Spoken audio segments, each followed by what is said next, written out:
Olight Seeker 4 Pro versus the Acebeam E75, and I'll show you the Olight first. Just give it a second. That's turbo, the Olight Seeker 4 Pro. On the right here, this is the Acebeam E75. Okay, the Olight, the E75, and it's apparent that the Olight, I mean, it just produces significantly more light. I can tell it just has more spill. The spill is brighter, and it's also a lot cooler. It comes in a really sort of cool white beam, and of course you can get the E75 in a cooler tint as well.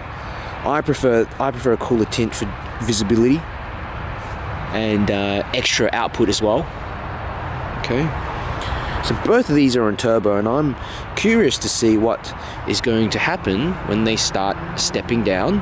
It's about 11 degrees Celsius here in Melbourne tonight. Both lights are reaching the back very easily, the back of these trees, but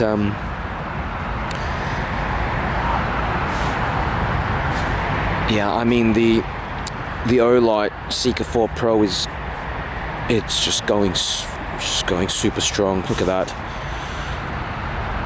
E75, and notice the E75 has a more kind of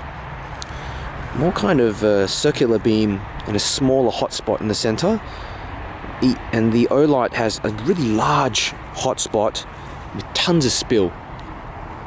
Okay, I'm noticing both slowly starting to step down. I mean, it is pretty dark here. It's about 10 p.m. Okay, both are starting to step down, and really, if I were to compare them side by side, I'd say they're both producing like very similar amounts of light. Throw wise as well, pretty similar throw. Okay, but you just got a much larger hotspot. So if that's something that you guys like, if you like a larger area that's illuminated, the Seeker 4 Pro is really good for that. Acebeam, it's got more of a central, tighter hotspot, lots of spill as well. But really, I mean, at this stage, if we compare them, pretty similar. Yeah, pretty similar. Let me just have a look next to each other. Yeah. You see here closer up, the Acebeam E75 has a tighter hotspot, so it actually has a little bit more throw at this point when it's stepped down. I'm just testing it out on these little bushes here out the front. Okay. Let's turbo them both up again.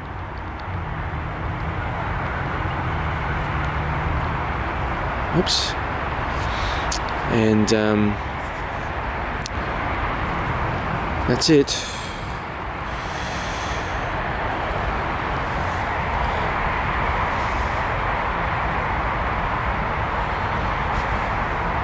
Sure, by now you can tell which is which. It's the Olight, the E75.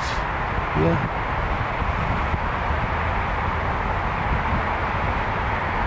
It's that sheer brightness of the Olight. Incredible, but it is producing more lumens though. Okay. I like how you get just such a large hotspot in the Olight, but it still throws pretty much the same distance.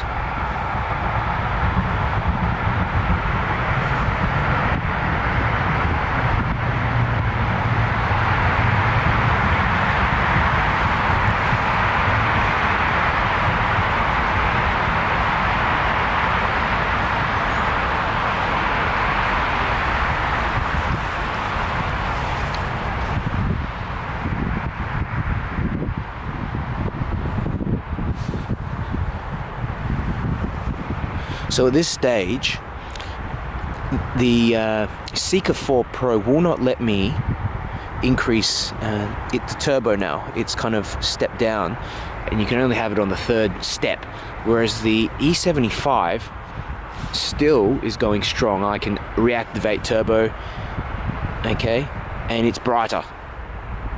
It's significantly brighter at this stage, and that's something obviously with Olight they do in order to preserve the longevity of their electronics, and also just keep everything cool.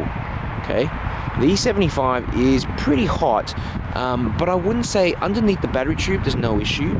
If I was touching the head, yeah, it's pretty hot. Okay, let's see if I can reactivate turbo on the Olight. Nope, it's not letting me do it. Oh, now it is. There we go. So that's the Olight, and then we've got the E75 here. So I mean, look at that. This is incredible. Okay. But the E75, again, that will allow you to reactivate that turbo. Continually reactivate that turbo. So, yeah, some differences. Both are fantastic lights.